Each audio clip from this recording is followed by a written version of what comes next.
자, 오늘 탄식 소리라는 제목으로 말씀 증거합니다. 여러분, 세상에는 탄식 소리가 많아요. 이때 탄식은 한탄과 한숨을 뜻해요. 한탄과 한숨, 이것이 탄식이죠. 우리가 인생을 살다 보면 이렇게 탄식이 나올 때가 있습니다. 이를테면 고생하는 자식을 향한 부모의 걱정과 탄식이 있지요. 또한 어떤 참담한 사고나 힘들고 어려운 일을 당한 사람들을 볼 때 자연스럽게 탄식이 나옵니다. 우리 성도들의 삶을 제가 볼 때도 탄식이 나올 때가 있어요. 그들을 위해서 우리가 함께 기도해야 할 것입니다.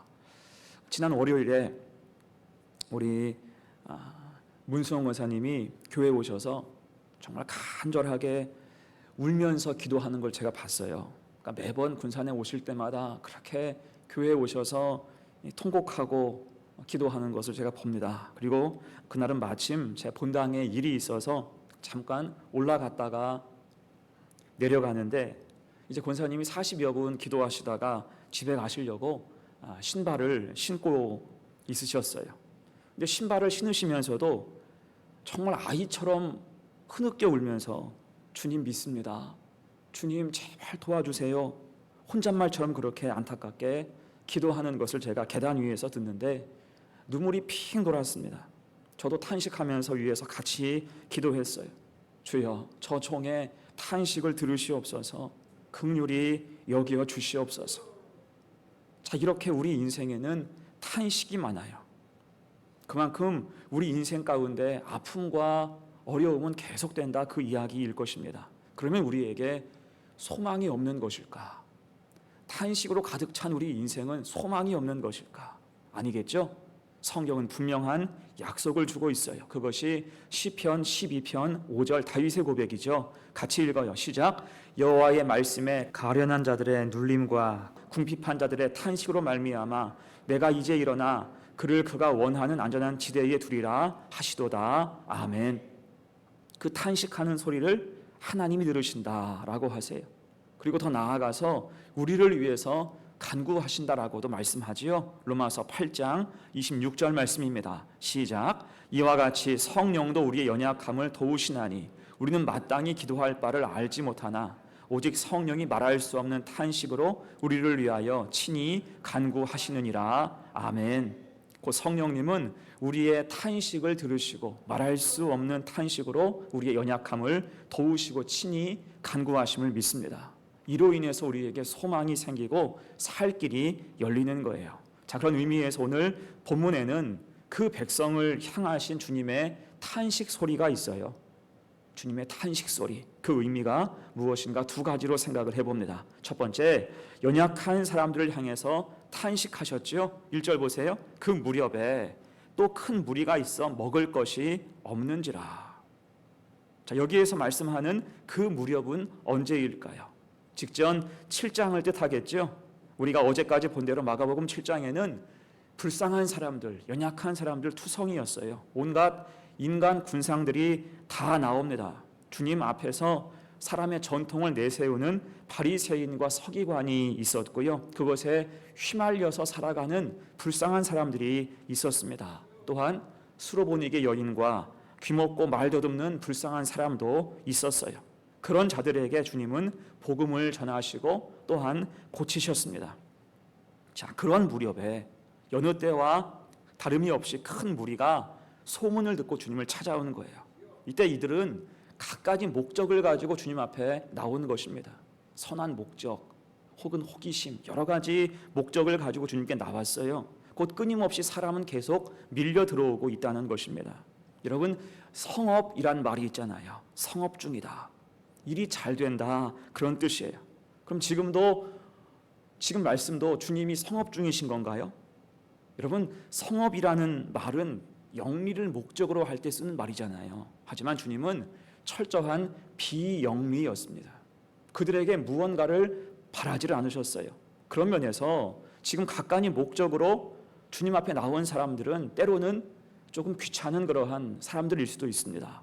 이제 그만 좀 왔으면, 다음에 왔으면 싶으실 수도 있어요. 그 정도로 사람들이 계속 밀려 들어오는 거예요. 하지만 여러분, 주님이 그들을 귀찮아하셨습니까? 아니죠. 전혀 그렇지 않죠. 오히려 그들을 불쌍히 여기시고 걱정하셨어요. 2절, 3절 봅니다. 내가 무리를 불쌍히 여기노라. 그들이 나와 함께 있은지 이미 사흘이 지났으나 먹을 것이 없도다. 만일 내가 그들을 굶겨 집으로 보내면 길에서 기진하리라. 그 중에는 멀리서 온 사람들도 있느니라. 자, 지금 무엇을 걱정하십니까? 그 사람들의 끼니를 걱정하시고 오가는 길을 걱정하세요. 돌아가다가 기진하지 않을까 걱정하시는 거예요. 자, 그래서 어떻게 하세요? 5절로 6절 말씀, 예수께서 물으시되 너희에게 떡 몇 개가 있느냐 이르되 7 이로소이다 하거늘 예수께서 무리를 명하여 땅에 앉게 하시고 떡 7개를 가지사 축사하시고 떼어 제자들에게 주어 나누어 주게 하시니 제자들이 무리에게 나누어 주더라. 아멘. 다시 떡 7개와 물고기 2마리로 그들을 다 먹이셨습니다. 이것을 칠병이어 사건이라고 하죠. 오병이어의 기적을 그대로 재현하신 것입니다. 그리고 이때의 핵심은 하늘을 우러러 축사하신 그 일이에요. 자, 이 축사가 탄식의 성격입니다. 그들을 불쌍히 여기시어서 탄식하시는 거예요. 자, 그런데 사실 이런 기적 사건은 그 자체로는 굉장히 놀랍고 감사한 사건이지만 그 여파가 선한지는 따져봐야 돼요. 그 여파는 그리 선하지 못한 게 사실입니다. 일례로 마가복음 6장 오병이어 사건 이후에 주님께서 어떻게 하셨습니까? 즉시 3가지 조치를 하셨어요. 그 일로 마음이 들뜬 제자들에게 강 건너편으로 나아가도록 속히 분리하셨고요. 또한 빵에 열광하며 주님을 추종하기 원했던 무리를 다 해산시키셨고요. 주님 스스로는 산으로 기도하러 올라가셨습니다. 곧 주님을 빼고는 다들 분위기에 취해 있었어요. 헛된 기대를 품고 있었습니다. 그래서 그때를 생각한다면 오늘 이 일은 재고하셔야 돼요. 자꾸 이렇게 해주시면 버릇만 나빠집니다. 여러분, 예전 어른들은 자식을 키우면서 아이 버릇 나빠지는 것에 대해서 걱정을 많이 했어요. 지금은 아이 기죽는다고 다 감싸주지만 예전에는 버릇 가르친다고 혼내는 일이 많았죠. 자, 그것이 필요한 부분이기도 하잖아요. 그런 면에서 오병이어의 기적 이후에 다시 칠병이어의 기적 주신 것은 그 무리로 하여금 버릇 나빠지게 할 수도 있는 일이었습니다. 전에는 오병이어, 이번에는 칠병이어, 다음은 구병이어인가? 이런 식으로 헛된 기대를 할 수도 있다는 것입니다. 자, 그런데도 오늘 주님께서 다시 기적을 베푸신 이유가 무엇일까요? 주님은 그런 못된 버릇을 따지기 전에 그들의 영혼을 불쌍히 여기셨기 때문입니다. 불쌍히 여기셔서 하늘을 우러러 탄식하시며 축사하시고 그들을 먹이신 거예요. 그곳에 모인 모두를 배부르게 먹이셨습니다. 자, 어제 귀먹고 말 더듬는 사람을 향해서 마찬가지였죠. 마가복음 7장 34절입니다. 하늘을 우러러 탄식하시며 그에게 이르시되 에바다 하시니, 그 한 사람을 향해서도 하늘을 우러러 탄식하시며 그의 병을 고쳐 주셨습니다. 여러분, 그래서 이 모습들을 통해서 우리가 알 수 있는 것이 무엇입니까? 주님의 끊임없는, 변함없는, 차별 없으신 사랑을 우리가 느껴야 할 것입니다. 당장 주님 앞에 4,000명이 있든지 한 사람이 있든지 주님은 똑같이 모두를 사랑으로 대하시는 거예요. 이 사랑이 십자가 사랑인 줄로 믿습니다. 그런 의미에서 우리 역시 주님이 탄식하시는 대상이에요. 주님은 우리를 향하여서 탄식하실 수 있습니다.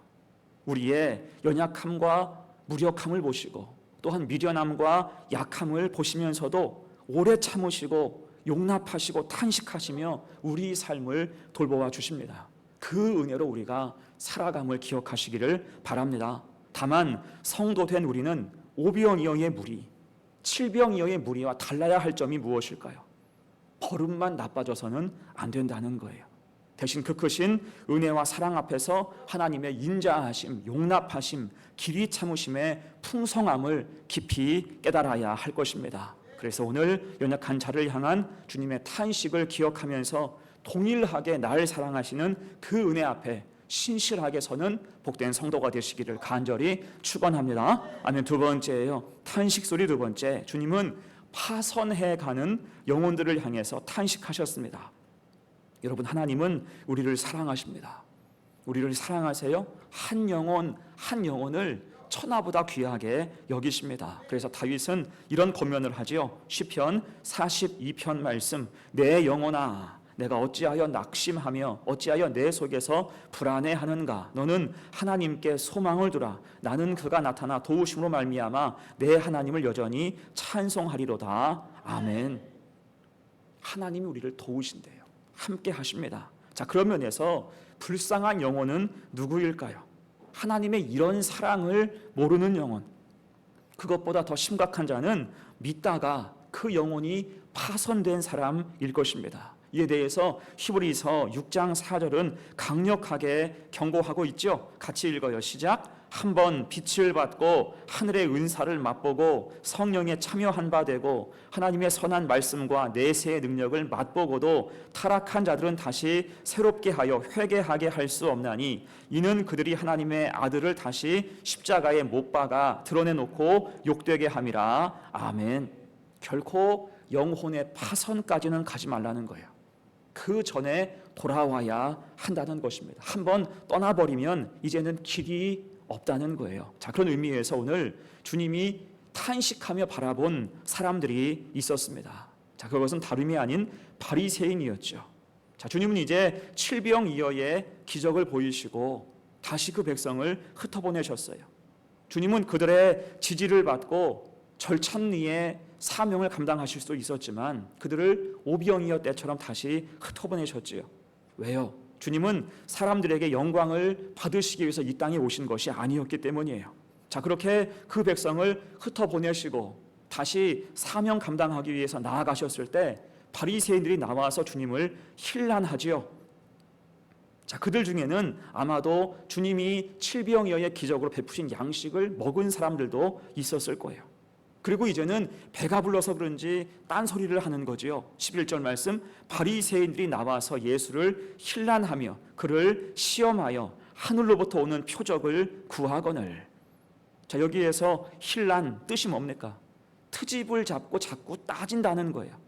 곧 그들은 주님을 향해서 아마도 칠병이어의 기적을 빗대서 이게 답니까? 또 다른 먹을 것이 없습니까? 더 신박한 기적이 없습니까? 이런 식으로 낄낄대면서 조롱했다라는 거예요.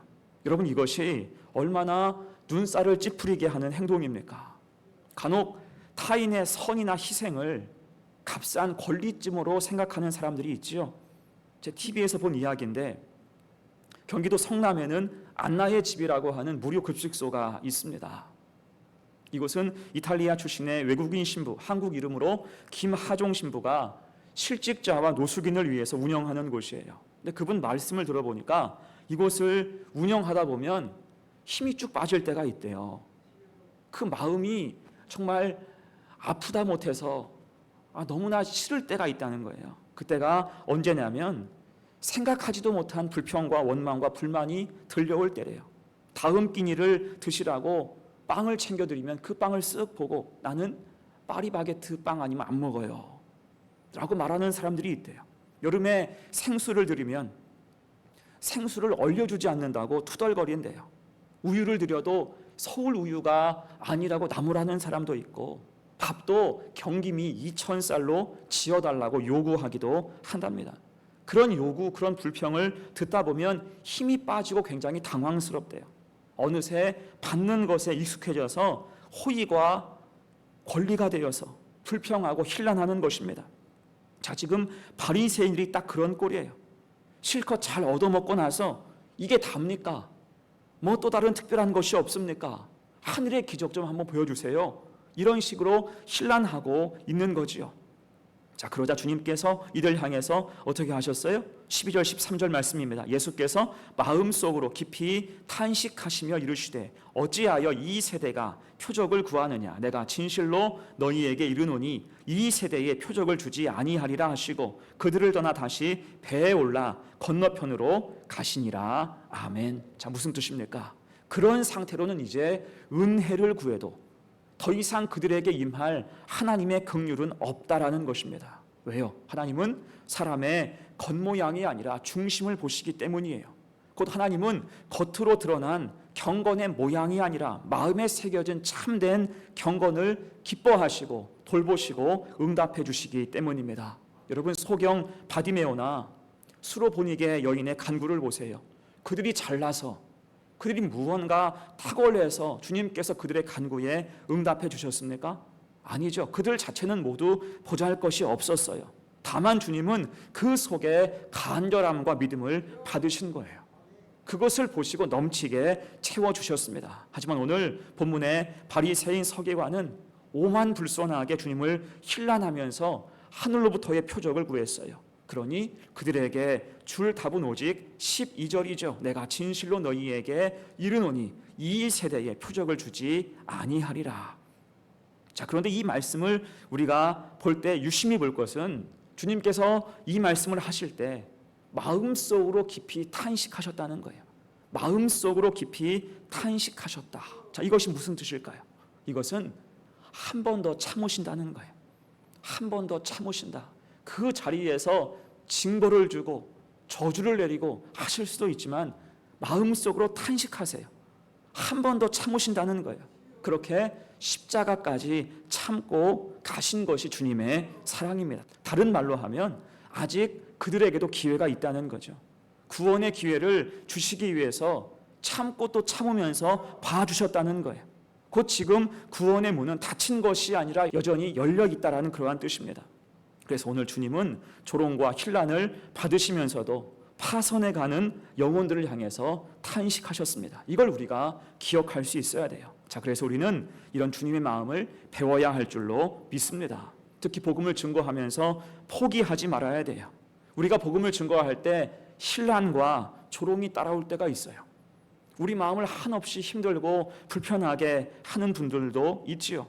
그때 우리가 그 파선해가는 영혼들을 향해서 주님이 탄식하셨듯 비록 내가 증거하는 복음에 진척이 없을지라도 참고 인내하며 또 탄식하고 기도하며 주님의 은혜를 바라봐야 할 줄로 믿습니다. 그렇게 한 명이라도 더 건지기를 원하셨던 주님 마음으로 힘을 내서 믿음의 삶을 살고 복음을 증거하는 우리 성도들 되시기를 간절히 축원합니다. 아멘. 이제 말씀을 마무리합니다. 자, 오늘 본문에는 주님의 탄식이 이어져요. 먼저는 연약한 그 백성을 불쌍히 여기시고 탄식하셔서 배고픔을 채워주시고 필요를 넉넉하게 채우신 장면을 볼 수가 있습니다. 또한 은혜와 능력 앞에서 믿음이 파선해가는 불쌍한 사람들을 보시고 주님은 또한 탄식하셨죠. 자, 여러분, 이런 주님의 탄식은 사실 우리를 향한 은혜와도 닿아 있어요. 우리를 향한 은혜와 같은 것입니다. 사실 우리도 연약한 중에 있을 때가 있고 믿음이 흐릿해져서 타락의 전조가 보일 때도 있기 때문입니다. 하지만 그때마다 주님은 우리를 향해서 탄식하시며 긍휼히 여기시고 성령은 말할 수 없는 탄식으로 친히 간구하시며 우리를 도우시는 줄로 믿습니다. 우리가 건재한 것은, 우리가 이렇게 살 수 있는 것은 여전히 그 은혜가 우리의 삶을 지배하고 있기 때문이에요. 하나님이 좌정하셔서 우리와 함께 하시기 때문입니다. 그 사랑을 깨닫는 이 시간, 그 사랑을 깨닫고 신실한 사명자가 되어서 복된 성도로 이 3월달도 승리하고 나아갈 수 있는 우리 성도들 다 되시기를 간절히 축원합니다. 아멘. 기도합니다.